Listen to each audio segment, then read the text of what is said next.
Bismillahirrahmanirrahim. Assalamualaikum warahmatullahi wabarakatuh. Alhamdulillahilladzi 'allama al-Qur'an, khalaqal insan 'allamahul bayan. Asyhadu an la ilaha illallah wa asyhadu anna Muhammadan 'abduhu wa rasuluh la nabiyya ba'dah. Allahumma salli wa sallim wa karim wa barik ala nabiyyina wa syafi'ina wa maulana Muhammad wa ala alihi wa sahbihi wa man ittaba'ahum bi ihsanin ila yaumiddin amma ba'du. Sahabatku Majelis Keluarga Indonesia yang mudah-mudahan senantiasa dirahmati Allah Azza wa Jal. Alhamdulillah wa syukurillah, di pagi ini kita kembali berjumpa dalam sebuah majelis ilmu bersama guru-guru kita di MKI, dan di pagi ini sebagaimana biasa di Ahad keempat ya, kita insya Allah akan kembali mendalami ayat-ayat Allah dalam Al-Quran Al-Karim. Dan Alhamdulillah kita bersyukur sudah ditemani oleh guru kita Ustaz Khairul Alam yang sudah bersedia untuk berbagi ilmu, bersabar untuk mengajari kita tentang bagaimana tadabbur Al-Quran Al-Karim. Terutama di pagi ini insya Allah kita akan kembali melanjutkan sebuah tema penting tentang sebuah surat dalam surat Al-Baqarah. Salawat dan salam tentu senantiasa kita curahkan kepada baginda Nabi kita alaihi salatu wassalam, beserta keluarganya, para sahabat, dan juga kita. Mudah-mudahan umat di akhir zaman ini umat yang senantiasa dirindukan oleh Nabi kita alaihi salatu wassalam, umat yang mudah-mudahan kelak kita akan mendapatkan syafaat dari beliau. Amin Allahumma amin. Baik jamaah yang dimuliakan Allah, eh, sebelum masuk ke kajian, tidak lupa kami ingatkan tentang betapa banyak amal-amal soleh yang bisa kita lakukan di Ramadan, bulan yang disebut dengan Syahrul Mubarak. Karena disebut Syahrul Mubarak karena begitu banyak amal-amal kebaikan yang Allah lipat gandakan pahalanya. Dan salah satu amal unggulan yang bisa kita lakukan selain puasa tentunya ada qiyam, juga ada sedekah.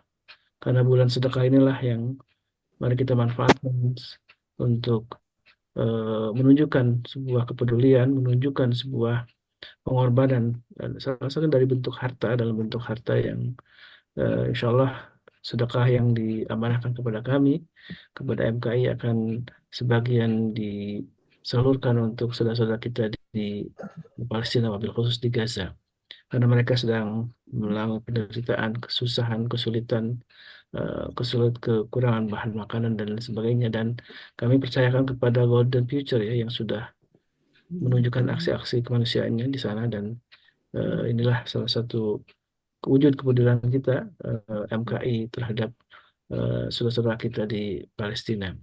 Sahabatku yang dimuliakan Allah, kalau ngomong tentang Palestina tentu tidak ada tidak pernah terkait, tidak pernah lepas dari kaitannya dengan kaum Bani Israel ya, yang sekarang kita sebut dengan Israel ya, Zionis Israel. Itu adalah salah satu eh, yang menjadi ideologi dari negara Israel yang kemudian menjajah Palestina. Dan kaum Bani Israel itu juga disebutkan banyak dalam Al-Quran, salah satunya di dalam surat Al-Baqarah yang insya Allah akan kita bahas. Di pertemuan sebelumnya kita sudah membahas di ayat 30 ya, tentang bagaimana kekhalifahan yang telah Allah wujudkan, yang telah Allah berikan kepada Adam alaihissalam dalam proses penciptaan manusia pertama itu. Kemudian disebutkan dimulai dari ayat ke-30 gitu ya. Kemudian di ayat 40-nya berbicara tentang kaum Bani Israel. Dan saya teringat dengan apa yang dikatakan oleh Ustaz Khairul Alam, kenapa kita harus mempelajari sejarah gitu ya, sejarah nenek moyang kita, yaitu Adam, kemudian juga kaum Bani Israel. Sesungguhnya adalah mereka keturunan dari Ibrahim alaihissalam, Abul Anbiya, bapaknya para nabi. Baik, alhamdulillah Ustaz Khairul sudah berada di tengah-tengah kita. Dan sahabatku yang dimuliakan Allah, mari kita siapkan untuk mendengarkan satu kajian penting dalam surat Al-Baqarah. Bagaimana kabarnya Ustaz Khairul Alam? Sehat walafiat? Alhamdulillah sehat. Alhamdulillah. Insyaallah. Baik, Ustaz, kita lanjutkan tentang tema surat Al-Baqarah ya, insyaallah ya. Ya. Tafadhal mashkur, Ustaz. Assalamualaikum warahmatullahi wabarakatuh. Waalaikumsalam warahmatullahi wabarakatuh. أعوذ بالله من الشيطان الرجيم بسم الله الرحمن الرحيم الحمد لله رب العالمين اللهم صل على محمد وعلى آل محمد ربنا ظلمنا أنفسنا وإن لم تغفر لنا وترحمنا لنكونن من الخاسرين رب اشرح لي صدري ويسر لي أمري واحلل عقدة من لساني يفقهوا قولي آمين آمين يا رب العالمين. Oke, hari ini kita langsung saja kita lanjutkan kajian kita di dalam surat Al-Baqarah. Surat Al-Baqarah adalah surat kedua di dalam Al-Quran. Jadi supaya kita tahu tentang Islam dengan baik, supaya kita tahu tentang apa itu agama Islam, maka kita harus belajar tentang sejarahnya. Sejarah bukan hanya tentang manusianya, tapi Allah sudah paparkan tentang sejarah rencana pertama kali akan menciptakan makhluk yang akan menjadi khalifah di muka bumi.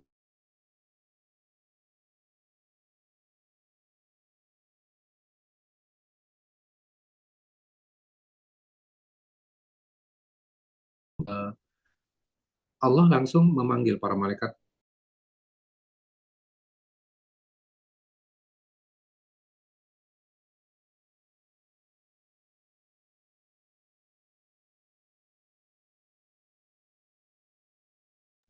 Jaringannya saja terputus-putus tadi.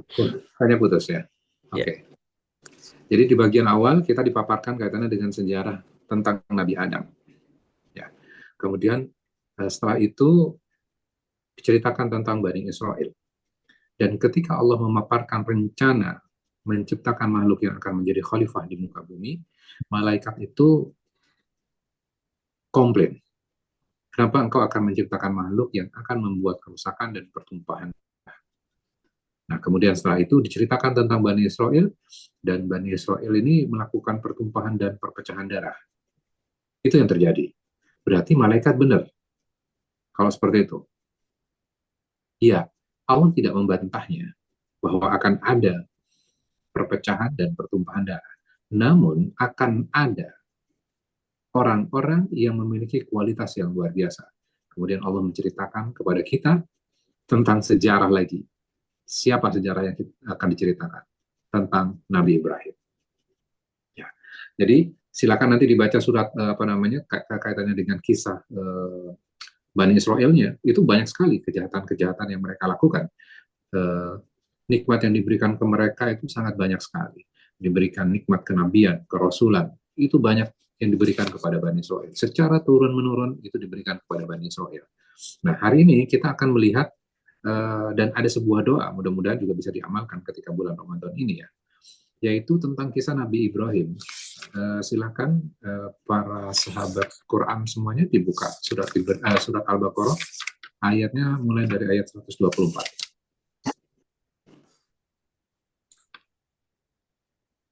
Jadi itu menjawab pertanyaan-pertanyaan mendasar kita ya.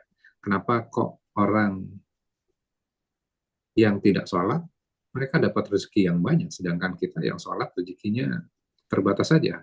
Harusnya logikanya adalah kepada orang yang taat kepada Allah saja, yang beriman kepada Allah, yang beriman kepada hari akhir saja yang diberikan rezeki.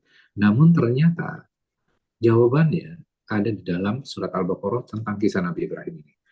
Ya, kita baca ayat 124 ya. A'udzu billahi minasyaitonir rajim. Bismillahirrahmanirrahim.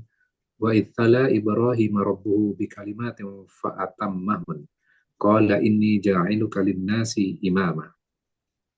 Ya. Dan ingatlah ketika Ibrahim diuji Tuhannya dengan berbagai macam kalimat. Ya. Kalimat di sini artinya ini adalah ujian-ujian yang diberikan kepada Nabi Ibrahim. Lalu dia melaksanakannya dengan sempurna.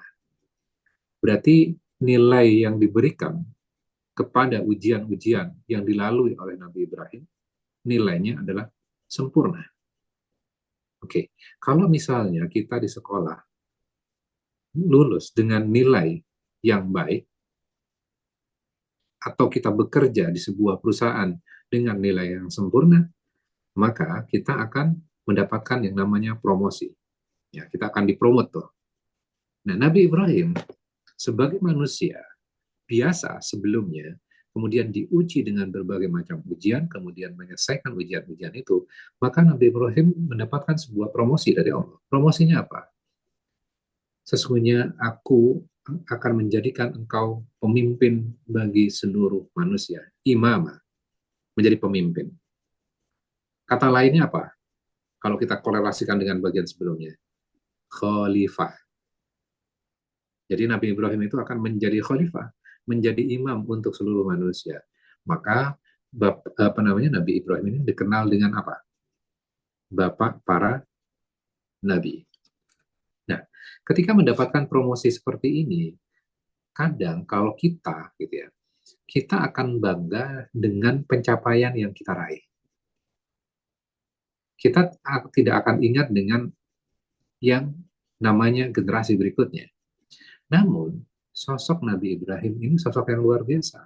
Ketika Allah mengatakan akan mengangkat menjadi imam, kemudian Nabi Ibrahim mengiringi dengan sebuah pertanyaan sekaligus doa. Qala wa min dzurriyyati, kemudian dia berkata, dan juga dari anak cucuku. Nah, ini kan berarti minta anak cucunya supaya menjadi apa? Menjadi imamah juga, menjadi imam juga. Kemudian Allah mengabulkan nggak? Kita baca bagian setelahnya. Qala la yanalu ahdi dzalimin. Benar, tetapi janjiku tidak berlaku bagi orang-orang yang zalim. Dikabulkan nggak doanya?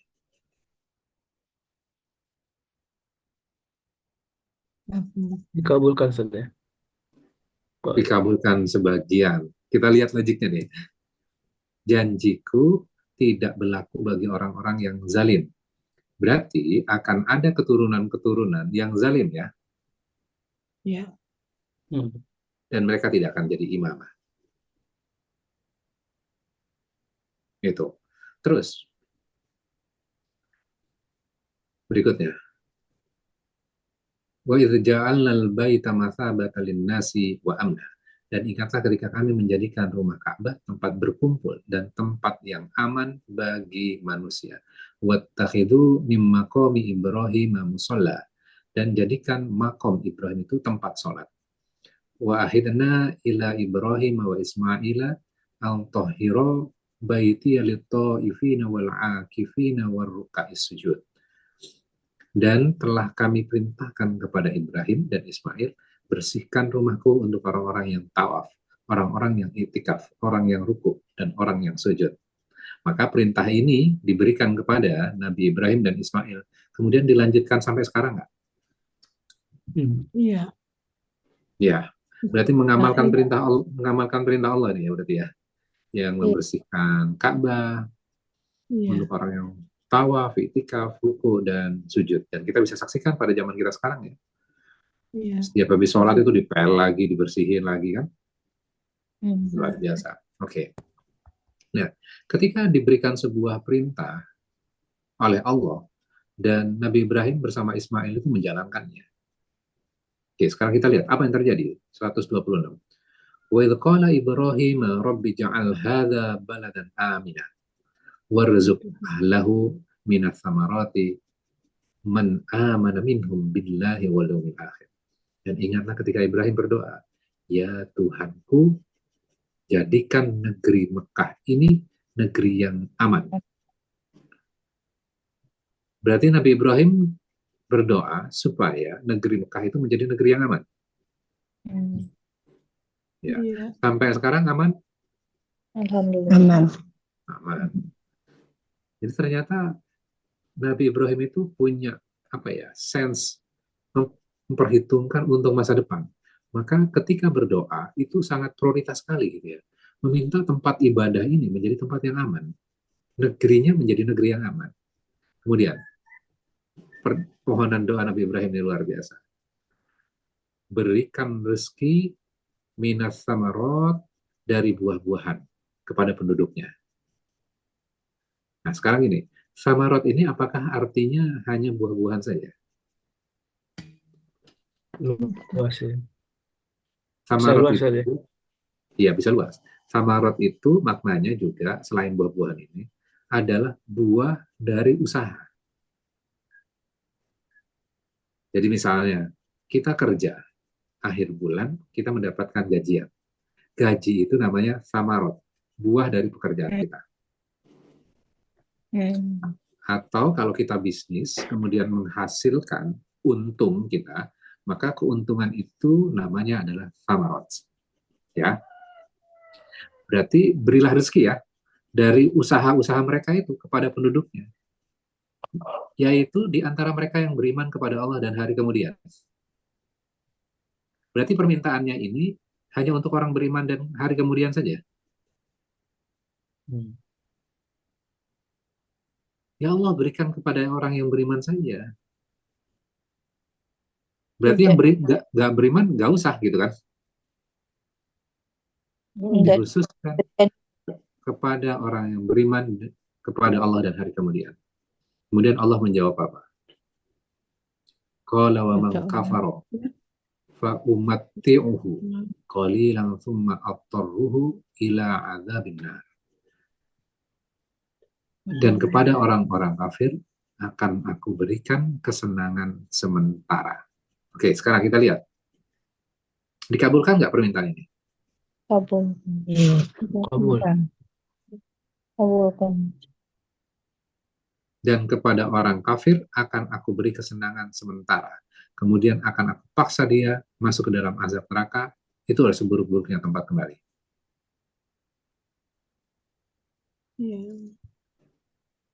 Dikabulkan nggak? Kabul. Yang Tadi kan yang beriman mintanya, maupun yang tidak ya, dikabulkan. iya, iya. Jadi nggak khusus buat orang beriman saja. Nabi Ibrahim itu pengennya adalah diberikan kepada yang beriman kepada Allah dan hari kemudian. Kalau kita melihat dimensi yang lainnya, berarti yang nggak beriman sama yang tidak beriman kepada Allah dan hari akhir nggak usah lah. Gitu. Kira-kira kan gitu ya. Maka Allah mengatakan kepada orang kafir aku berikan juga. Menjawab nggak pertanyaan kita kenapa orang kafir masih mendapatkan rezeki, kadang mereka lebih berlimpah. Iya. Jawab. Sama-sama lebih kaya. Jawab, Ibrahim- tapi kapannya berbeda ya Ustaz. Kenapa? Dapat hikmahnya berbeda. Kalau orang kafir Ya. cuma di dunia aja. Betul. Jadi kalau di dunia semua mendapatkan. Nah sekarang kita lihat ya. Kita kan pengen rezeki itu hanya diberikan kepada orang yang beriman, orang yang sholat, yang ibadah, kan gitu kan? Tapi kita harus bisa melihat dari kacamata Allah. Allah itu kan yang punya langit dan bumi, dan Allah juga yang memiliki seluruh umat manusia. Ya, ada umatnya yang ada hambanya Allah yang beriman, ada hambanya Allah yang tidak beriman. Sama-sama hamba. Iya. Ya, Allah itu punya sifat yang namanya Ar-Rahman, berkasih sayang. Sebelum menuju kepada Allah, kita lihat aja, kita nih orang tua misalnya, kan ada anak yang berbagai macam anekanya ya. Ada yang taat, ada yang baik, ada yang bandel kan. Iya. Ya. Kita sebagai orang tuanya, sayang nggak kepada keduanya, walaupun satunya baik, satunya agak keras. Kita sayang nggak kepada keduanya? Sayang. Sayang. Kita memberikan juga ya kepada mereka ya, bagiannya masing-masing ya. Iya. Ya, kenapa? Lah kan harusnya yang baik saja yang mendapatkan kasih sayang. Enggak, kita orang tuanya. Mereka adalah anak kita, kan gitu kan? Iya. Oke, sekarang kita kembali lagi. Allah menciptakan makhluk. Kemudian Allah memberikan choice kepada makhluk itu supaya dia beriman dan supaya supaya tidak memilih jalan kekafiran. Tapi diberikan opsi, kamu juga boleh milih jalan itu. Dua-duanya hamba nggak? Hamba. Hamba. Walaupun salah, Allah masih berkasih sayang kepada mereka. Nah, kalau kita melihatnya dari kacamata kompetisi ya, saingan gitu loh. Oh, kita beriman, mereka nggak beriman, nggak usah dikasih. Tapi kita harus bisa melihat dari kacamata Allah, enggak, mereka itu sama-sama hambaku. Tapi mereka tidak akan mendapatkan di akhirat. Mereka akan disiksa di akhirat. Mereka tidak akan mendapatkan kesenangan itu di dunia. Di akhirat, seperti di dunia. Ketika mereka mendapatkan kekayaan. Kira-kira gitu. Jadi menjawab ya pertanyaan awal tadi ya. Iya, Ustaz. Ya. Nah, kadang-kadang kan kita mencari jawabannya, kemudian kita mencoba menerka-nerka. Apa jawabannya? Padahal di dalam Al-Quran sendiri sudah ada ya. Iya. Oke, sekarang kita lanjutkan. Ayat 127. Wa idh yarfa'u Ibrahimul qawa'ida minal baiti wa Ismail. Dan ingatlah ketika Ibrahim meninggikan pondasi Baitullah bersama Ismail. Nah, ini yang menarik ya. Selalu Nabi Ibrahim ini ingat kepada anak cucunya ya. Dan sekarang ketika membangun Baitullah, berarti kan membangun rumah ibadah ya. Iya. Ya, Nabi Ibrahim itu mengajak putranya. Pelajarannya buat kita apa? Kadang kita ketika beribadah itu, kita itu fokus pada diri kita. Kita lupa kepada anak keturunan kita. Harusnya orang tua itu ajak anakmu. Ini sunnahnya Nabi Ibrahim nih. Jadi ketika melakukan amal ibadah, maka ajak anak-anakmu. Kita sudah melakukannya nggak? Kalau ke masjid, anaknya diajak. Ketika beramal ibadah, anaknya diajak juga. Jangan hanya fokus pada diri kita saja. Ngaji sendiri. Anaknya tidak diajak untuk ngaji. Ya. Maka pelajaran buat kita ini luar biasa. Ajaklah anak-anakmu untuk beramal soleh. Seperti yang dicontohkan oleh Bapak para Nabi, yaitu Nabi Ibrahim. Oke, itu poin pertama. Di ayat 127. Kemudian apa lagi yang kita bisa pelajari? Nabi Ibrahim ini membangun Ka'bah, berarti masjid yang luar biasa ya. Pondasi-pondasinya. Semua muslim beribadah ke sana. Tawaf, kemudian sholat di makom Ibrahim, ya. Seluruh dunia datang. Berarti amalan yang dilakukan oleh Nabi Ibrahim, amalan kecil atau amalan besar? Ya. Amalan besar. Ya. Nah, kadang ketika kita beramal yang baik, kita nih, nyumbang masjid, nyumbang ini, aktif di sini, aktif di sana. Kemudian kita merasa bahwa amal ibadah kita itu udah pasti digaranti akan diterima oleh Allah. Kadang kita merasa seperti itu. Maka itu tidak terjadi pada Nabi Ibrahim. Nabi Ibrahim setelah melakukan amal ibadah, melantunkan sebuah doa, doanya sederhana, tapi maknanya dalam. Rabbana taqabbal minna. Apa maknanya? Ya Tuhan kami, terimalah amal ibadah kami. Jadi pelajaran buat kita, ketika kita melakukan amal ibadah, maka iringi langsung dengan doa, Rabbana taqabbal minna. Kalau kita kan doanya sekarang kalau habis sholat kan lebih dipanjang gitu. Rabbana taqabbal minna sholatana, wa siyamana, wa ruku'ana, wa sujudana, wa qu'udana. Kan gitu kan? Kalau versi pendeknya yang diajarkan oleh Nabi Ibrahim, Rabbana taqabbal minna. Ya Allah, terimalah amal ibadah kami.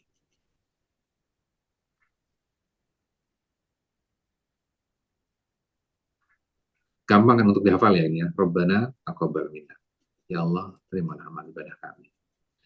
Jadi, ketika kita melakukan amal ibadah, apapun itu, iringi dengan doa. Ya. Innaka antas sami'ul alim. Sesungguhnya engkau adalah maha mendengar dan maha mengetahui. Oke, berikutnya, 128. Rabbana waj'alna muslimaini laka wa min dzurriyyatina ummatan muslimatan lak. Wahai Tuhan kami, jadikan kami orang-orang yang berserah diri. Dua orang yang berserah diri. Ternyata Nabi Ibrahim memohon kepada Allah untuk menjadi apa? Muslimah ini. Mana ayatnya? 128. Muslimah ini. Muslimah ini itu apa artinya? Rabbana wa ja'alna muslimaini. Ya Allah, jadikan kami dua orang muslim. dua orang yang berserah diri. Ternyata menjadi muslim dimintakan oleh Nabi Ibrahim ya.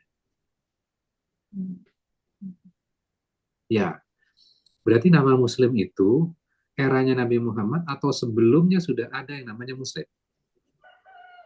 Sebelumnya. Sebelumnya. Ini capturean dari 128 muslimah ini. Oke, sekarang saya mau balikan kepada sejarahnya. Sebelumnya kan diceritakan tentang Nabi Bani Israel ya. Iya. Bani Israel itu pada saat itu muslim atau bukan? Muslim. Muslim. Nabi Ibrahim kan punya dua putra, satu Ismail, kemudian yang kedua Ishak. Ya, Ishak. Ishak punya anak Yakub. Yakub ini gelarnya Israel. Ya, terus punya anak 12 putra tuh. Ada Yehuda, kemudian Yusuf, Nabi Yusuf ya, kemudian Benyamin. Kemudian dari Yehuda ini akan punya anak besar, terus banyak nabi, Nabi Daud, Nabi Sulaiman, di situ tuh. Maka Yehuda ini mengklaim mereka adalah keturunan pilihan. Mereka adalah keturunan Bani Israel yang mendapatkan banyak nikmat, banyak rahmat. Ya. Nah, pada saat itu berarti mereka mengikuti agama bapak mereka. Siapa bapak mereka itu? Ibrahim. Ya, ke Yakub dulu, ya. Kemudian Yakub ke Ishak, Ishak ke Ibrahim. Maka ketika mengikuti nama agama Nabi Ibrahim, berserah diri kepada Allah, namanya adalah Muslim. Jadi itu loh korelasinya. Kok ada tentang Bani Israel ya? Kita kan berpikir gini, ketika diceritakan tentang Bani Israel, ketika diceritakan tentang Yahudi, persepsi kita yang muncul adalah mereka itu langsung adalah musuh Islam. Mereka itu tidak ada sangkut pautnya dengan Islam. Mereka itu adalah bagian dari sejarah Islam. Mereka itu Islam pada awalnya. Karena Bani Israel itu keturunan siapa? Nabi Yakub loh. Nabi Yakub itu cucunya dari Nabi Ibrahim. Ya, cuman mereka keras sekali, terus banyak melakukan kesalahan-kesalahan, gitu ya. Bahkan Nabi yang tidak sesuai dengan keinginan mereka fitnah.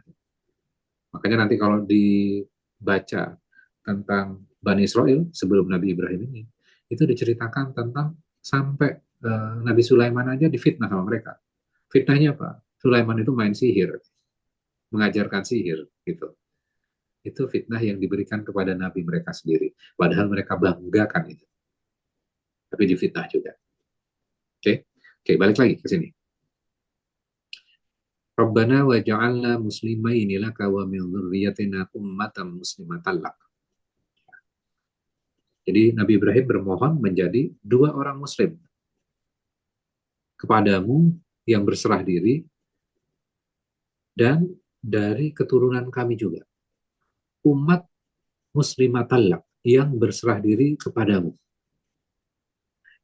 Jadi ketika menjalankan sesuatu, selalu yang diingat itu apa? Siapa? Keturunannya. Kalau kita kadang-kala, lu keturunannya lupa, ingatnya pada diri kita saja kan? Maka jangan lupakan anak-anak kita. Ya. Terus berikutnya, wa arina manasikana wa tub alaina. Dan kami tunjukkan kepada kami cara ibadah kami wa tub alaina, dan terimalah tobat kami. Pertanyaannya, kenapa kok Nabi Ibrahim bertobat ya?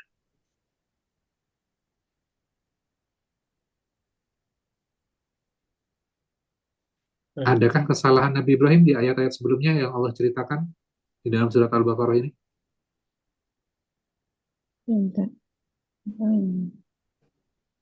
Tadi kan kita udah baca urut tuh dari ayat 124. Saya sengaja bacain satu persatu supaya kita tahu ada nggak kesalahan yang dilakukan oleh Nabi Ibrahim? Turunannya mungkin ya. Keturunannya? Saat Nabi Ibrahim yang berdoa untuk memberikan rizki kepada yang beriman.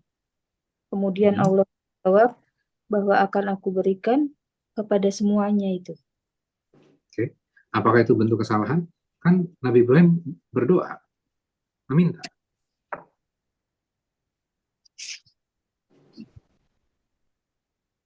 Tidak, Nggak ada ya, nggak ada kesalahan ya? tidak ada. Tidak ada. Tidak Cuman ada. dia mengingat keluarganya, Pak Ustadz. Ya, oke. Sekarang kita tarik hikmahnya ya.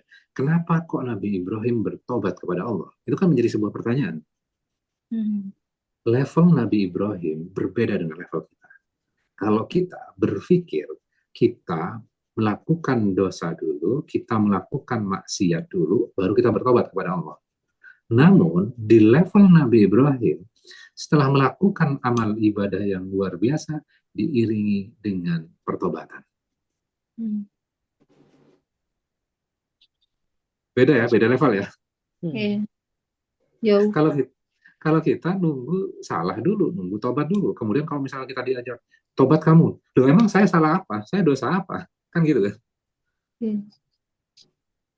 Tapi di sini kita diajarkan Nabi Ibrahim menjalankan perintah-perintah Allah dengan baik, kemudian berdoa, diberikan perintah, berdoa kembali, kemudian selalu diiringi dengan pertobatan.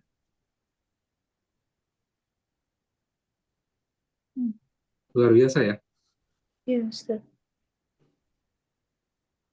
Dan hikmahnya juga adalah ketika kita beramal ibadah, kemudian di endingnya kita bertobat kepada Allah, maka itu akan meniadakan, menghilangkan yang namanya kesombongan. Orang tobat itu kan merasa dirinya belum perfect, kan? Belum sempurna, masih merasa ada salahnya kan. Iya. Maka orang yang punya mindset seperti itu, insya Allah akan terhindar dari kesombongan.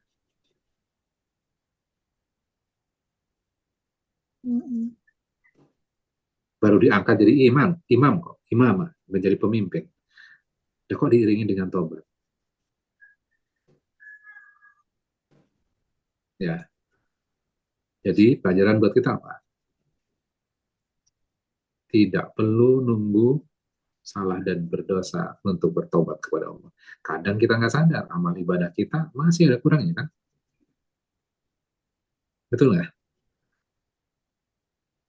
Iya. Dan kita sudah mengamalkan sebenarnya, cuman kita nggak menyadarinya. Apa itu? Setelah sholat, zikir pertama kali yang kita baca apa? Astagfirullah. Astagfirullah. Astagfirullah. Astagfirullah ya, bukan alhamdulillah. Astagfirullah.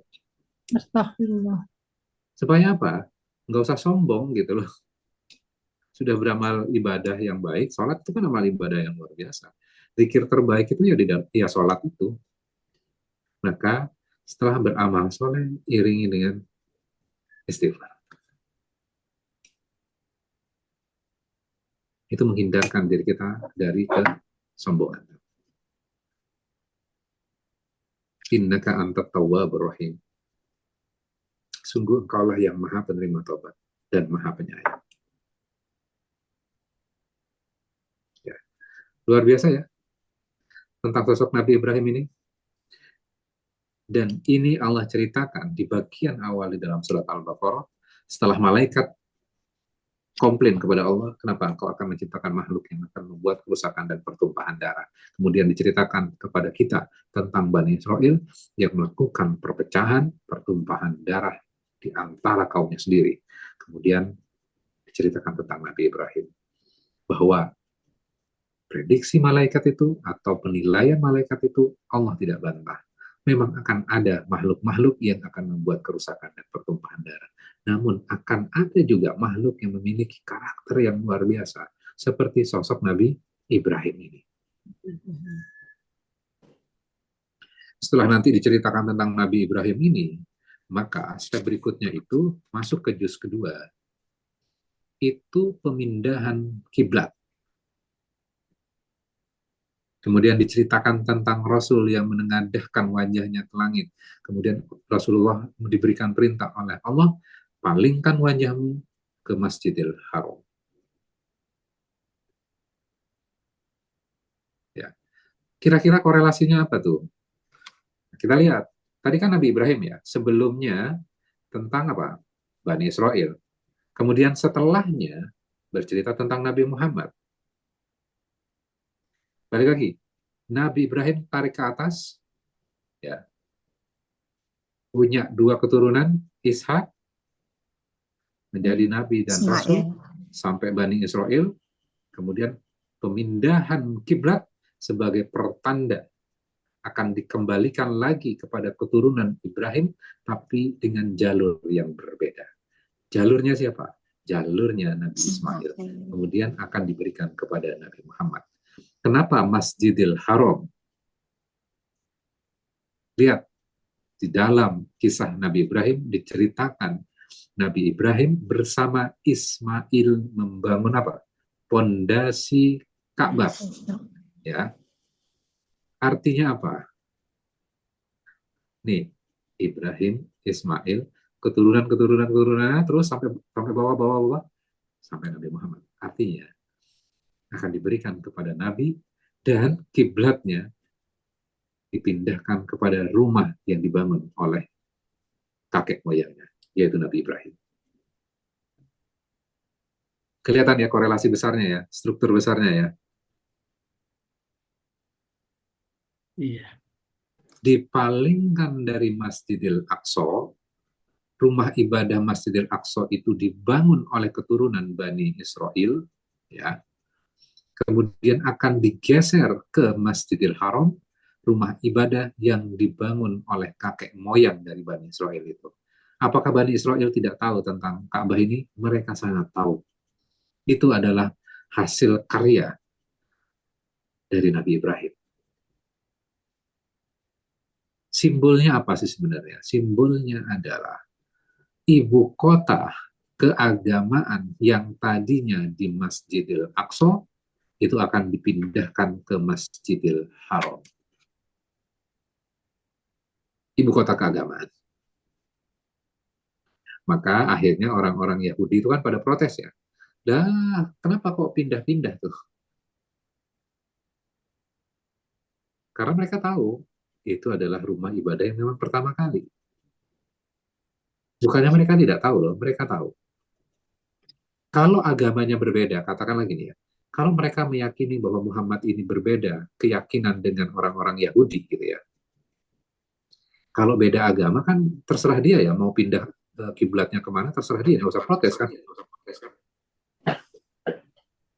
Namun Yahudi protes. Kenapa? Karena kalau dia menghadap ke Masjidil Aqsa, minimal mereka mengakui keagamaan orang-orang Yahudi. Minimal mereka sudah menghadap ke Masjidil Aqsa. Gitu tuh. Ketika dipindahkan, wah itu mereka khawatir. Wah, ibu kota keagamaan itu dipindahkan. Ini sebuah simbol, ini sebuah pertanda. Kemudian nantinya setelah juz kedua ini akan diceritakan tentang Muslim yang akan diuji dengan berbagai macam hal. وَلَنَبْلُوَنَّكُمْ بِشَيْءٍ مِنَ الْخَوْفِ وَالْجُوعِ وَنَقْصٍ مِنَ الْأَمْوَالِ وَالْأَنْفُسِ وَالثَّمَرَاتِ. Ayat 155 tuh ya. Jadi sama akan diuji seperti Nabi Ibrahim. Nanti tes-tesnya itu kan banyak tuh. Kemudian akan ada aturan diberikan oleh Allah tuh kepada Muslim. Kamu bisa nggak ngikutin aturan-aturan seperti kakek moyang, seperti Nabi Ibrahim? Ketika engkau bisa melaksanakan seperti Nabi Ibrahim, maka aku akan angkat engkau menjadi khalifah. Gitu tuh. Jadi story besarnya itu flowingnya di dalam surat Al-Baqarah. Jadi bukan yang satu bagian nanti pindah lagi gitu. Itu ada story yang dibangun di situ di dalam surat Al-Baqarah.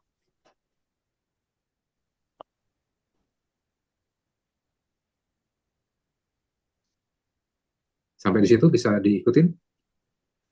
Iya, Ustaz. Kira-kira itu dulu tuh. Jadi buat kita, ketika kita baca dalam sebuah surat, satu surat itu menjadi satu ide, konsep yang saling berkorelasi mulai dari depan sampai belakangnya. Dalam satu surat. Jadi gini, seakan-akan ketika kita baca satu surat itu, mempelajari satu surat itu, maka surat yang lain itu lepaskan dulu. Hmm. Pemahaman-pemahaman kita itu lepaskan dulu. Kemudian kita masuk ke dalam Al-Quran. Bagaimana Allah akan mendirect kepada kita. Memang kisah Musa diceritakan di dalam surat ini. Kemudian nanti diceritakan lagi di surat yang lain. Lah saya kan sudah tahu. Kan biasanya kan gitu attitude kita kan. Surat di kisah yang sama diceritakan di surat yang berbeda. Itu punya struktur yang berbeda di surat itu. Dan akan berkorelasi dengan bagian-bagian sebelumnya. Dan fungsinya akan berbeda dengan surat yang lain.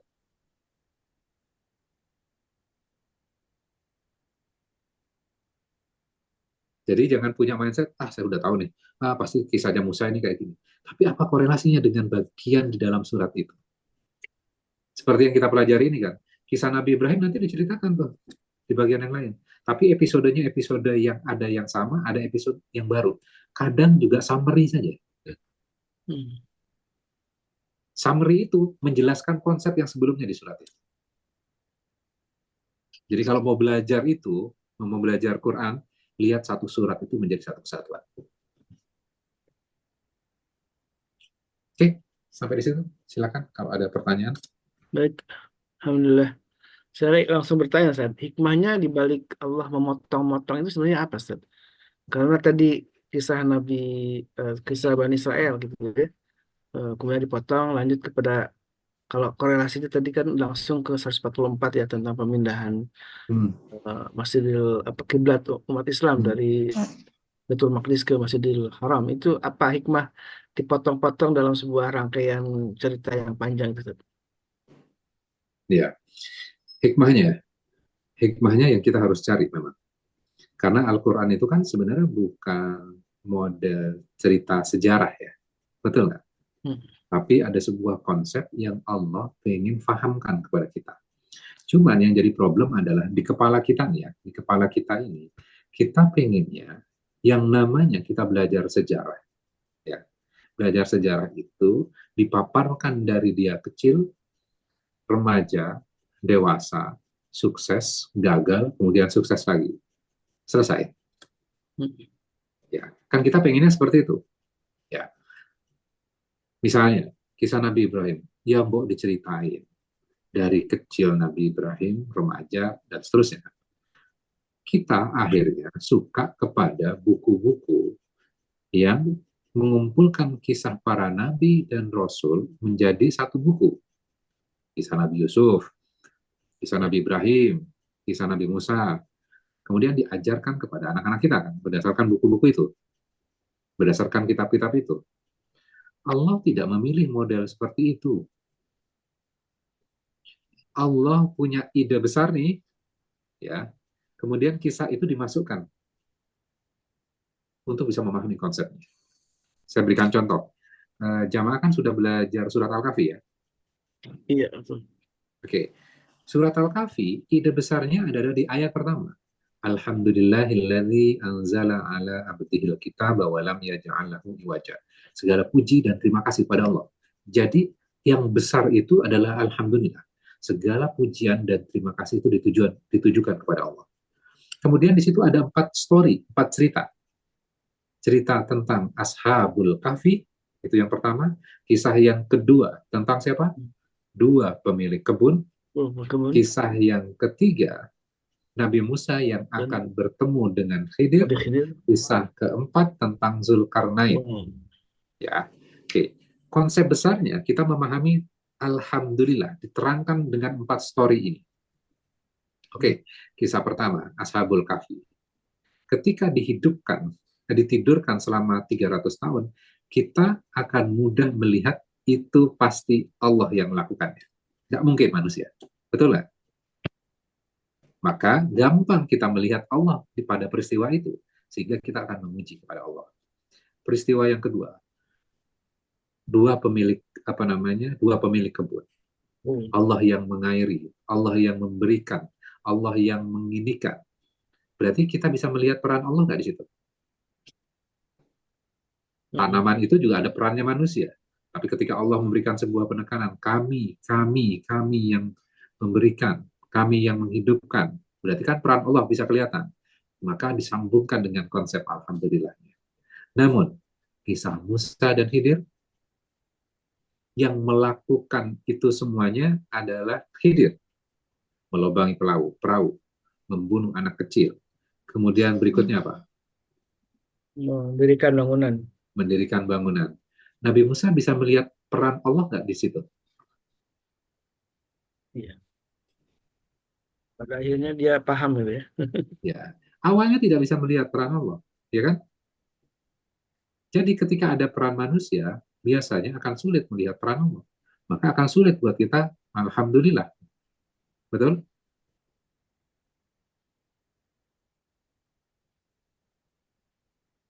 Kemudian Zulkarnain. Ketika Zulkarnain, lebih susah nggak? Zulkarnain yang membangun dinding, itu kan peran saya. Kemudian Zulkarnain mengatakan apa? Hadza rahmatum min rabbi. Ini adalah rahmat dari Tuhanku. Berarti semuanya itu apa? Dari Allah. Menjelaskan tentang alhamdulillah.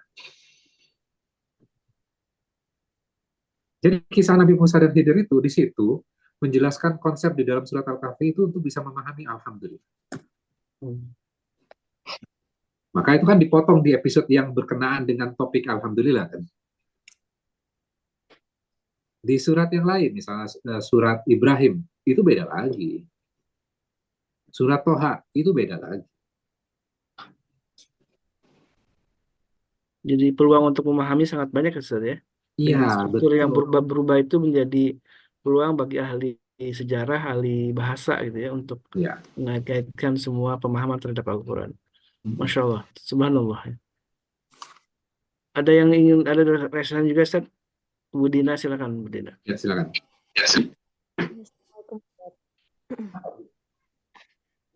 Tadi kan diceritakan tentang Nabi Ibrahim, terus Masjidil Haram, Masjidil Aqsa gitu. Jadi teringat kondisi Aqsa saat ini gitu. Kalau kita tarik itu pastinya akan ada korelasinya juga dengan di masa lalu, di masa yang mendatang gitu ya Ustadz ya. Gitu. Yang ingin saya tanyakan adalah. Ya. Halo? Ya, silakan. Yang ingin saya tanyakan adalah saat ini kan Allah masih melindungi ya gitu, maksudnya orang-orang di Palestina, di Aqsa gitu, maksudnya bagaimana Allah menjaga. Ya. Halo? Ya, Bagaimana Allah menjaga mereka dengan baik gitu walaupun kondisinya saat ini seperti itu gitu.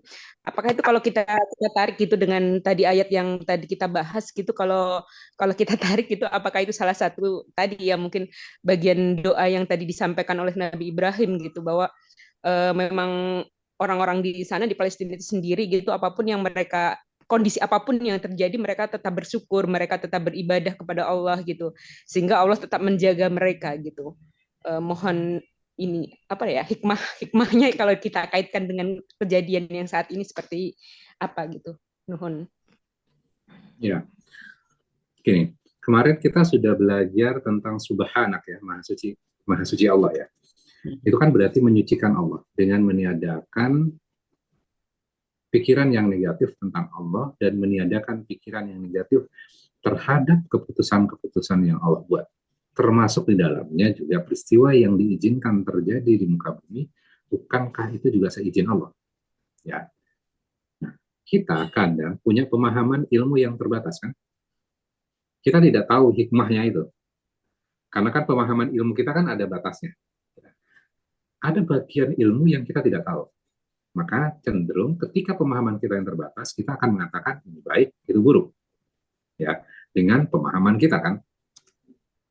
Kalau kita kembali lagi kepada kisah Nabi Musa dan Khidir, Musa mengatakan kamu dolim, Khidir, melobangi perahu. Kamu dolim juga, membunuh anak kecil yang nggak berdosa. Ngapain kamu membangun itu? Kamu bisa minta upah tuh. Karena ada keterbatasan kan. Kemudian setelah itu dijelaskan, apa yang aku lakukan itu bukan atas keinginanku. Berarti atas keinginan siapa? Oh, subhanallah. Allah. Ya. Jadi melalui Khidir ini kan, kehendaknya adalah kehendaknya Allah. Ya. Kemudian setelah dijelaskan, baru Nabi Musa memahami itu semuanya. Akhirnya memuji kepada Allah. Ketika kita tidak mampu melihat kebaikan dalam sebuah peristiwa, akhirnya buat kita sulit berterima kasih kepada Allah. Betul. Sulit. Gimana akan bersyukur? Gimana akan mengucapkan alhamdulillah kan? Oke, balik sekarang. Yang terjadi pada orang-orang Palestina. Ketika kita melihat dengan mata kita, bagaimana mereka dibantai, bagaimana mereka disiksa, bagaimana mereka dianiaya, kita mengatakan kejam, kita sedih, kita nggak tega. Betul nggak?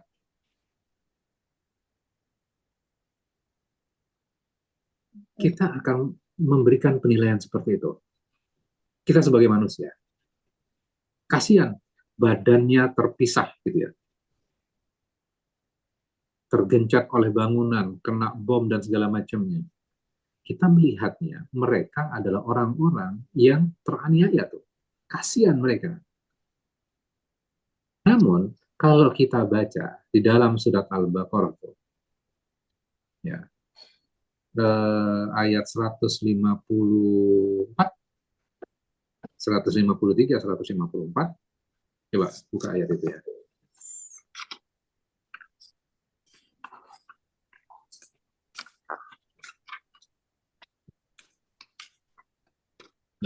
Lagi, bawa lagi.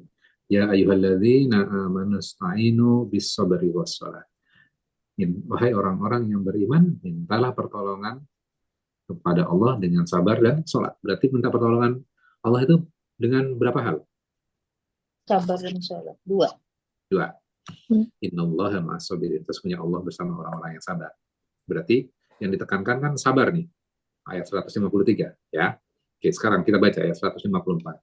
Wala taqulu liman yuqtalu fi sabilillahi amwat bal ahya'u walakin la tash'urun.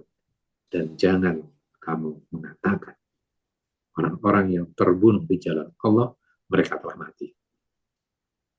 Sebenarnya mereka hidup, tetapi kamu tidak menyadarinya. Berarti bercerita tentang orang jihad ini. Orang yang mati syahid, betul? Iya. Iya, Ada nggak hubungannya dengan sabar? ada. Ada. Apa? Dari orang yang ditinggalkannya. Oke. Angle-nya melihat dari orang yang ditinggalkan. Apa hubungan orang yang sabar dengan orang yang jihad? Sabar menghadapi kesulitan, Ustaz. Sabar menghadapi kesulitan. Oke. Ternyata kita bisa belajar dari dua ayat ini. Makanya kan kita melihat satu surat ini menjadi satu kesatuan yang utuh, termasuk ayat yang berurutan seperti ini. Kita berpikir sabar itu adalah orang yang ada musibah kemudian dia sabar. Ya. Tapi ternyata kita diberikan contoh oleh Allah tentang sabar. Ternyata orang-orang yang sabar itu adalah orang-orang yang dia berjihad, kemudian dia terbunuh di jalan Allah, kemudian mereka mati, itu adalah orang-orang yang sabar. Puncak sabar itu adalah jihad. Puncak sabar itu aktif, bukan pasif.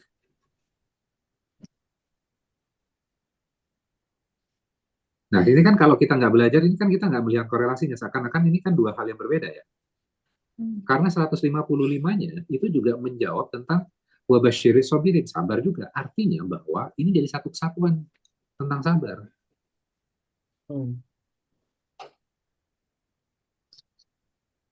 Jadi sabar itu aktif. Sabar itu bukan pasif. Janganlah kamu mengatakan orang-orang yang terbunuh di jalan Allah, mereka telah mati. Jadi yang kita saksikan dengan mata kita, mereka mati nggak?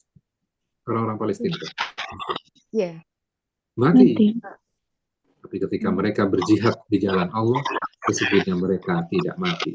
Sebenarnya mereka hidup. Tetapi kamu tidak menyadari. Kita nggak menyadarinya. Anak kecil yang kita saksikan yang membuat kita nangis itu gitu. Mereka hidup. Dan mereka sedang berbahagia. Ya. Iya. Jadi penderitaan-penderitaan mereka yang terus-menerus kita melihatnya adalah sebuah ujian dan musibah. Iya. Ketika mereka mendapatkan banyak ujian-ujian itu, maka derajat mereka Semakin tinggi. itu akan semakin tinggi. Sedangkan orang-orang jahat yang melakukan kejahatan, kenapa Allah biarkan terus melakukan kejahatan? Kan gitu pertanyaannya. Allah bisa melenyapkan mereka. Allah bisa menjadikan kamu satu umat. Semua beriman semuanya. Jika Allah menginginkan. Berarti Allah nggak menginginkan berarti ya? Tidak. Makanya kalau kita belajar itu harus jeli melihatnya. Ayat itu, oh ternyata maknanya ada kinayahnya. Ada sesuatu yang tidak dikatakan tapi tersirat di situ. Misalnya nih, kita mengatakan gini, kita pulang dari luar, kemudian, wah capek banget nih. Pertanyaannya, kita minta minum nggak? Enggak. Tapi kinayahnya capek banget, ya dia minum dong. Kan gitu kan? Nah, di dalam Al-Quran itu banyak model-model seperti itu. Jadi kita harus melihat dengan kecerdasan ketika membaca Quran. Makanya orang-orang yang membaca Al-Quran itu, mempelajari Quran itu adalah orang-orang yang cerdas. Ya, betul. Ya. Jadi gitu. Jadi ketika kita melihat tadi balik lagi kepada orang-orang Palestina, itu adalah kebaikan-kebaikan yang sebenarnya mereka bisa raih. Dengan setiap peristiwa, itu pasti ada kebaikan. Maka kita bertasbih. Subhana dan wa bihamdi. Bertasbih, menyucikan Allah dengan meniadakan pikiran yang negatif tentang Allah dan meniadakan pikiran yang negatif tentang keputusan-keputusan Allah, termasuk di dalamnya sesuatu yang diizinkan terjadi. Jadi larinya ke tauhidan juga ya. Ya. Makanya kita melihat sesuatu itu dengan kacamata Quran ya. Kadang kan kita menggunakan kacamata kita sebagai manusia. Maka ketika kita mengkaji Quran, kita melihat dunia itu dengan cara berbeda sekarang. Oke? Everything happens for a reason gitu ya. Kenapa, Bu? Alhamdulillah. For a Satu reason. pertanyaan terakhir ya, Sedia boleh? Kalau ada yang bertanya silakan. Pertanyaan terakhir sebelum tutup. Oh, ini satu Pak Ustadz. Apakah di dalam Al-Quran itu diceritakan dari zaman pertama sampai akhir nanti Pak Ustadz? Diceritakan apa?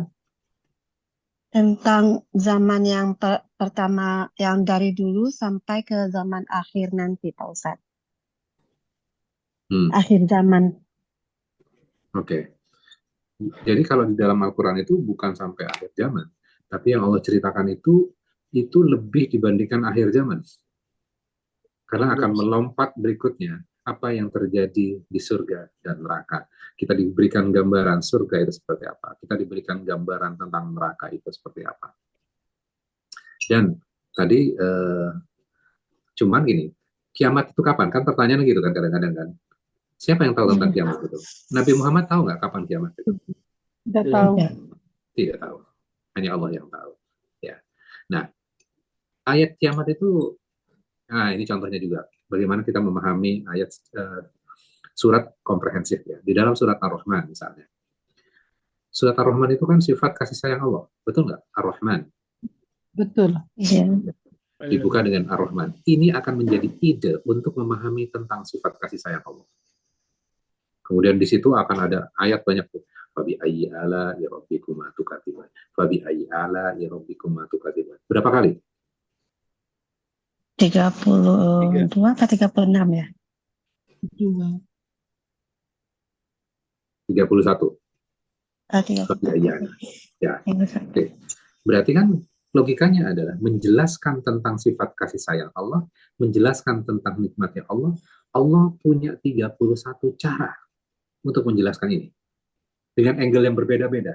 Karena kan Allah adalah guru terbaik. Ar-Rahmanu 'allamal Qur'an. Allah yang mengajarkan tentang Quran. Maka guru yang terbaik ini akan menjelaskan dengan berbagai macam angle. Ada 31 kali itu dijelaskan tentang nikmat itu. Betul? Betul. Oke. Seorang guru yang baik akan menjelaskan ketika muridnya tidak tahu, akan menjelaskan dengan cara berbeda-beda kan, supaya dia paham. Allah pun menjelaskan itu. Nah, kemudian yang menarik adalah di dalam surat Ar-Rahman ada ayat tentang neraka, siksa neraka di situ. Orang dipegang ubun-ubunnya, dipegang kakinya, kemudian dilemparkan ke neraka, kemudian di neraka dia berlari satu tempat ke tempat yang lainnya, tubuhnya hancur, kemudian dia lari kembali, kemudian ditutup dengan fabi ayyi ala'i rabbikum tukadziban. Maka nikmat mana sajakah dari Tuhan kalian yang kalian berdua dustakan? Nyambung nggak tentang nikmat? Mana sifat kasih sayangnya Allah? Kan gitu kan? Coba perhatikan tuh ayat 41, 42, 43, 44 tuh. Baca tuh. Itu tidak ada kaitannya dengan nikmat, tapi dengan siksa. Loh, tadi kan katanya Ar-Rahman. Fabi ayyi ala'i rabbikum tukadziban. Tapi kok tentang azab, tentang neraka, ngapain? Ar-Rahman harusnya nggak ada tentang azab dong. Itu surat kiamat lah. Hukuman, balasan, disitulah cocok. Nah, kita harus melihat dan satu surat itu dengan kacamata core utamanya. Core utamanya di mana? Biasanya ada di bagian awal. Tapi juga nggak menutup kemungkinan ada di tengah juga. Sekarang Ar-Rahman itu di bagian depan, Ar-Rahman. Maka kita harus melihat neraka, siksaan itu dari kacamata rahmat. Gimana caranya? Yang bisa jawab dapat hadiah makan gratis.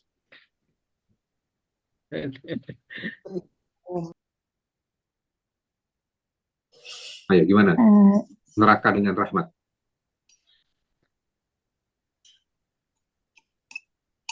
Dengan adanya tahu neraka, jadi kita berbondong-bondong terus beribadah kali ya, biar Allah merahmati mungkin. Ya, betul. Dapat sepeda berarti ya. Oke. Jadi, nih, saya jelaskan logikanya. Tetap menjauhi kejahatan tadi. Ada nggak orang yang sudah dimasukkan ke neraka sekarang? Belum ada ya? Belum. Belum ada. Oke. Belum ada ya. Berarti ini neraka, siksa neraka itu kejadian di masa yang akan datang. Iya. Dan belum terjadi. Iya. Ketika Iya. peristiwa yang mengerikan terjadi di masa yang akan datang, walaupun ini belum terjadi sekarang, kemudian diceritakan kepada kita sekarang. Kira-kira maksudnya apa ya? Ya, Agar kita kita menjauhi Supaya Sebagai jangan peringatan. sampai masuk ke sana kan, seperti tadi jawabannya kan. Maka menceritakan sesuatu yang mengerikan di masa yang akan datang sekarang itu adalah wujud kasih sayang Allah. sayang Allah. Betul. Supaya jangan masuk ke sana gitu loh. Tapi kalau kamu masih ngeyel saja, ya udah, silahkan. terima Ceritanya itu. Ya. Jadi bagaimana kita melihat satu surat itu menjadi satu kesatuan yang utuh gitu.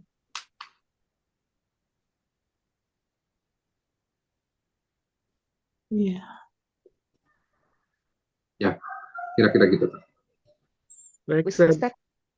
penutup mengesan nih di chat ada yang nanya soal tadi kaitan lanjutan soal di ayat 153 154 ini, Ustaz. Apakah sabar itu dikhususkan untuk orang-orang yang mati syahid gitu ya? Ini pertanyaan dari Bu Nadia. Bu Nadia, Bandung. Oke.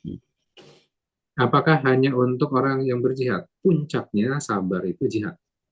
Kalau Puncaknya. kita kan melihat jihad itu kan bukan sabar. Sabar itu terima aja, nggak usah protes. Udah nasib kita gini-gini aja ya udah terima. Kan kita mendefinisikan sabar seperti itu. Tapi dari kacamata Quran ternyata sabar itu jihad. Pertanyaannya, apakah sabar itu dikhususkan untuk orang yang mati syahid saja? Tidak. Baca ayat 155 sekarang. وَلَنَبْلُوَنَّكُمْ بِشَيْءٍ مِنَ الْخَوْفِ وَالْجُوعِ وَنَقْصٍ مِنَ الْأَمْوَالِ وَالْأَنْفُسِ وَالثَّمَرَاتِ وَبَشِّرِ الصَّابِرِينَ. Dan sungguh kami akan menguji kamu dengan berbagai macam ketakutan, kelaparan, kekurangan harta, dan kekurangan buah-buahan. Ya. Kemudian di endingnya, وَبَشِّرِ الصَّابِرِينَ. Dan ucapkan selamat kepada orang-orang yang sabar. Nah, sekarang gini, kalau kita lihat ayat ini ya, kita kan pasti akan diuji. Setiap orang pasti akan diuji. Dengan apa? Ketakutan. Ketakutan atas apa? Kekurangan harta, kekurangan buah-buahan, samarot, kekurangan pendapatan, kekurangan jatuhnya bisnis. Takut kita. Ya, kita pasti akan dites dengan berbagai macam hal. Kita berpikir suksesnya adalah menjadi apa? Menjadi kaya, menjadi keberlimpahan. Kan harus ada parameternya loh. Harus ada hasil akhirnya kan. Kita berpikir sukses itu menjadi orang kaya, menjadi orang yang punya, berlimpah, itu sukses. Tapi dalam ayat ini logikanya nggak gitu. Logikanya apa? Wabasyiris sabir. Ucapkan selamat kepada orang-orang yang sabar. Artinya ujian-ujian itu goal utamanya supaya kita menjadi apa? Sabar. Ya. Sabar. Sabar. Jadi, apakah untuk orang yang jihad saja? Tidak. Tapi orang yang ketika diuji dengan berbagai macam ini, dia mampu sabar. Sabarnya bukan terima, tapi dia akan apa? Aktif. Ya, baru nanti alladzina idza asabatuhum musibah qalu inna lillahi wa inna ilaihi raji'un. Nanti di pertemuan berikutnya saya jelaskan ayat ini. Korelasinya dengan sabar itu apa? Jadi kayak konsep tawakal ya. Konsep tawakal, yes. Karena tadi benar poinnya adalah nanti setelah juz kedua itu ada aturan lagi, pernikahan, talak, puasa, zakat, sedekah, terus habis itu apa lagi ya? Riba, soal riba ya. Riba, haji, kemudian hutang piutang. Selalu muncul takwa, muncul lagi takwa. Wah, berarti komponen yang penting sebenarnya bukan tentang aturan loh. Yang penting itu apa? Takwa. Jadi konsep takwa itu dijelaskan, ini loh bisa masuk dalam pernikahan. Takwa itu bisa masuk dalam talak. Gitu. Jadi apakah ujungnya semua takwa? Iya. Jadi syariat itu sebagai sebuah parameter untuk menguji tadi saja sebenarnya. Ya, parameter betul. Ya, karena aturan itu bukan menjadi target utamanya. Dan hukuman itu, ya nanti kita baca di surat Nur, bukan surat apa ya? An-Nur ya. Kaitannya dengan hukuman rajam adalah ternyata hukuman itu tidak pernah menjadi sebuah target, tapi itu cara sebenarnya untuk mencapai sesuatu. Ketakwaan tadi ya. Ya, jadi aturan-aturan di dalam surat Al-Baqarah itu ujungnya sebenarnya apa? Takwa.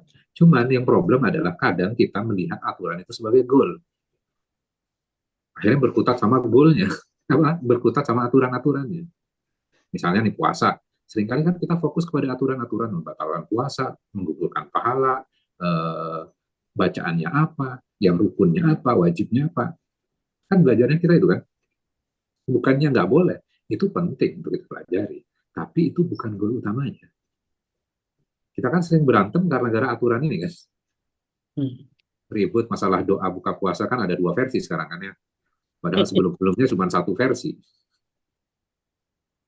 Kenapa? Karena kita fokus kepada aturan, padahal goal utamanya adalah takwa. Kira-kira kalau berantem dengan muslim yang lain masalah urusan doa mana yang lebih soheng, mana yang enggak gitu, kemudian kita berantem, gontok-gontokan, tawakalnya mana? Goalnya tawakal tuh ya. Berarti tawakal itu ada tingkat-tingkatnya ya Pak Ustadz? Tingkatnya? Iya, udah pasti.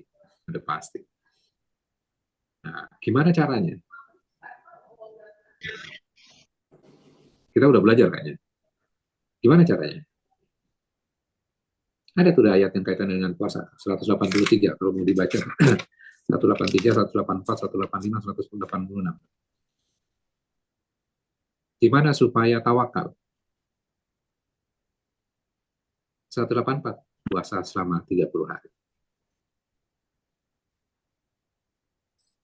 Tapi yang mulai tahun ini 29 hari, nggak apa-apa 29. Di training selama 30 hari. 29 hari kita di training. Terus di training dengan apa? Kan di training itu kan harus ada materinya, ada kurikulumnya, betul nggak? Kalau training nggak ada kurikulumnya, wah gimana caranya? Kita akan melakukan transformasi diri. Maka Allah sediakan trainingnya. Trainingnya apa? Syahrul Ramadan alladzi unzila fihi al-Qur'an. Bulan Ramadan adalah bulan diturunkan Al-Quran, hudan linnas, menjadi petunjuk buat manusia. Jadi selama bulan Ramadan isi dengan Quran. Trainingnya diisi dengan Quran. Terus setelah diisi dengan Quran, kita paham satu-satu nih, seperti kita belajar hari ini. Ya. Kita melihat ayat-ayatnya. Saya kan cuma menyajikan tafsirnya kan cuma pendek-pendek saja. Karena fokusnya bukan tentang tafsir. Fokusnya itu tentang Qurannya. Ya. Kalau tafsir itu kan akan berbagai macam pendapat kan. Yang ini. Terus habis itu kita mau pegang apa? Seringkali berdebat dengan tafsirnya dan lupa kepada Qurannya. Pemaknaannya ya. Ya, balik lagi pada Qurannya. Apapun penjelasan-penjelasan itu harus balik lagi pada Qurannya. Konteksnya apa? Kalau nggak masuk akal penjelasan tafsir itu, ya kita pakai Qurannya. Jadi hudan linnas itu ya. Iya. Bawajinan minal huda wal furqan. Jadi akan menjadi hudan linnas. Pertanyaan berikutnya. Setelah kita sudah diisi dengan Quran, apa yang kita akan dapatkan? Wa idza sa'alaka ibadi anni fa inni qarib. Ketika hambaku bertanya tentangku, jawab sesungguhnya aku dekat. Kita akan merasa kedekatan dengan Allah. Itu takwa kan? Betul. Itu takwanya. Jadi bagaimana caranya? Jawabannya ada dalam Al-Quran. Nah, seringkali kita bikin kajian bagaimana takwa, gimana caranya? Kita ambil dari source-source yang bukan Quran. Ya baik, nasihat-nasihat itu baik. Nasihat-nasihat itu baik. Ulama memberikan ini dan segala macam. Tapi jangan lupakan, balik lagi kepada Quran. Allah sudah kasih cara yang tersimpel. Yang tersederhana. Nih. Terus pertanyaan lagi. Kan belajar Quran susah, Ustaz. Susah nggak? Bagi yang tidak mau itu. Enggak. Quran itu paling gampang di antara belajar ilmu-ilmu yang lain. Even dibanding hadis. Quran itu paling gampang. Cuma kita sukanya belajar ilmu hadis tuh langsung tuh. Qurannya enggak. Padahal Allah sendiri bilang apa? Walaqad yassarnal Qur'ana lidzikri. Quran itu benar-benar dimudahkan. Mudah Quran. Ini bukan saya yang ngomong. Allah yang ngomong. Kalau saya ngomong bisa nggak percaya. Ini Allah yang ngomong. Terus kalau Allah yang ngomong, terus kita berpandangan, wah susah. Loh, Allah ngomong loh. Berarti kalau seperti itu nggak percaya omongan Allah, mau percaya omongan siapa? Kalau ada misalnya ada ustadz yang Quran itu nggak mudah, nggak gampang, harus tahu ini segala macam gitu. Ya Allah ngomong gampang kok, masa kita mempersulit? Wah, saya mending percaya sama Allah aja. Quran itu gampang, simpel kan sebenarnya. Iya. Jadi kalau Jadi misalnya ingat harus, kenapa? Jadi ingat yang lagi happening sekarang yang dibilang Will Smith itu loh, Ustaz. Jadi Al-Quran itu memang simpel. Beliau bisa memahami Al-Quran secara keseluruhan gitu, walaupun belum muslim gitu. Ya. Jadi kita percaya sama Allah saja ya. Iya, Lebih simpel. Ustaz. Baik. Kalau Allah bilang Quran itu mudah, ya udah kita percaya itu. Ya Allah, aku percaya itu mudah. Jadi kalau misalnya harus tahu ini, harus tahu itu, wah nanti tafsirnya nanti salah, harus belajar ini segala macam. Udahlah. Allah udah bilang Quran itu mudah. Langsung aja terjun langsung, nggak pakai syarat-syarat, masuk saja ke dalam Quran. Allah akan cuci diri kita. Sibghahnya Allah. Jadi kalau mau bersih itu langsung nyemplung saja. Sekotor apapun kita, setidak tahu apa kita, nyemplung saja. Ketika nyemplung nanti keluar kita bersih. Ya.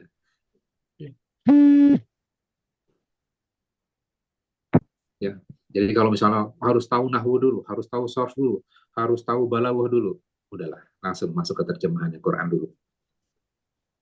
Ya, seperti Ar-Rahman ayat 1-3 itu, Pak Ustadz. Ya, betul. Allah Ar-Rahman sendiri akan Quran. mengajarkan. Betul. Baik, alhamdulillah, masyaallah. Jazakallah khairan Ustaz atas ilmunya, sharing Ya. nasihat-nasihatnya yang sangat penting untuk memotivasi kita ya untuk terus belajar Al-Quran, karena sudah dijanjikan oleh Allah Subhanahu wa taala bahwa Al-Quran itu mudah untuk dipelajari ya. Maka dasar Al-Quran dzikri dalam surat Al-Qamar itu, dan sampai berkali-kali Allah menyebutkan dalam surat Al-Qamar itu tentang betapa mudahnya Al-Quran gitu ya. Tapi kalau soalnya manusianya juga ngeyel, Mas Walis bilang susah. Masya Allah, tabarakallah. Baik, ini dari Bu Dina, Will Smith memuji Al-Quran karena kesederhanaannya. Alhamdulillah. Apalagi Will Smith belum menjadi seorang Muslim ya, apalagi kita seharusnya ya. Will Smith itu Muslim bukan, Bu Dina? Bukan. Bukan ya? Kalau cuman beliau sudah selama Ramadan ini udah menghatamkan Al-Quran gitu, Masya Allah, mentadaburi. mudah-mudahan kita doakan menjadi seorang Muslim ya. Insya Allah, semoga dapat hidayah. Amin, amin. Baik, jamaah yang doakan Allah, alhamdulillah wa syukurlah kita sudah mentadabari beberapa ayat dalam Al-Baqarah. Kita akan menjadi paham tentang gambaran struktur dalam Al-Baqarah ini yang sangat luar biasa ya. Kita disadarkan tentang bagaimana proses penciptaan manusia dari awal, kemudian tentang kisah nenek moyang kita, yaitu keturunan dari Nabi Ibrahim alaihissalam, ada yang dari jalur Ishak maupun jalur Ismail, dan nanti insya Allah akan kembali kita kaji ya. Insya Allah nanti sore masih kita bertemu, Ustaz. Mas Walis, mohon maaf nih, nanti sore boleh off dulu nggak? Soalnya jadwalnya terlalu mepet-mepet, nanti ngejarnya susah nanti. Kalau minggu depan saya udah nggak ngisi ba'da asar tuh. Baik, Ustaz.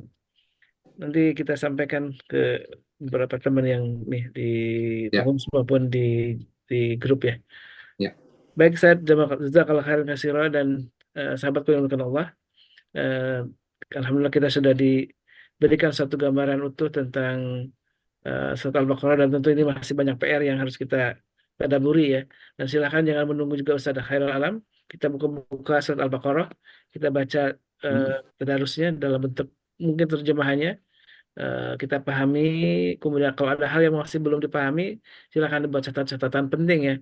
Dan saya yakin ini sudah khatam kalau Al-Baqarah kali ya, sudah cuma dua juz lebih lah ya, jadi sudah khatam, tinggal kita membuat catatan penting apa saja struktur yang ada dalam Al-Baqarah, dan nanti kita bisa diskusikan atau kita tanyakan kepada Ustaz Khairul Alam.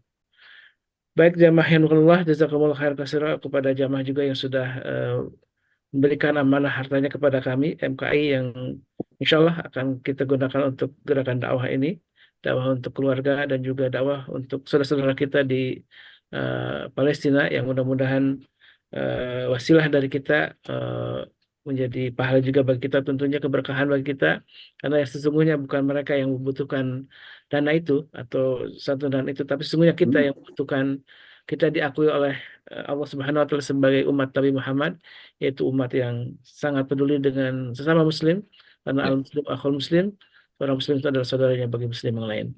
Mari kita tutup dengan doa kafaratul majlis. Subhanakallahumma wa bihamdika asyhadu an la ilaha illa anta astaghfiruka wa atubu ilaik. Alhamdulillah minkum hada wa iyyakum wa billahi taufiq wal hidayah. Wassalamualaikum warahmatullahi wabarakatuh. Waalaikumsalam.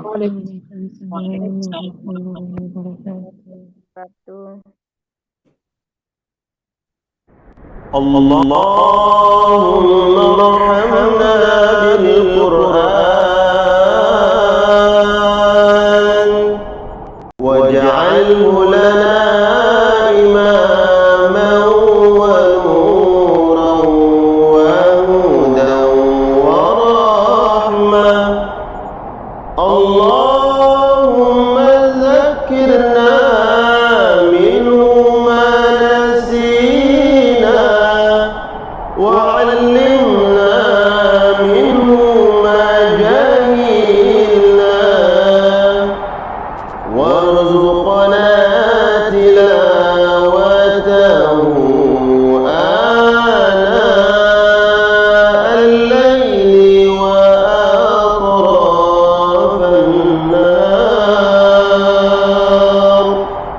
واجعله لنا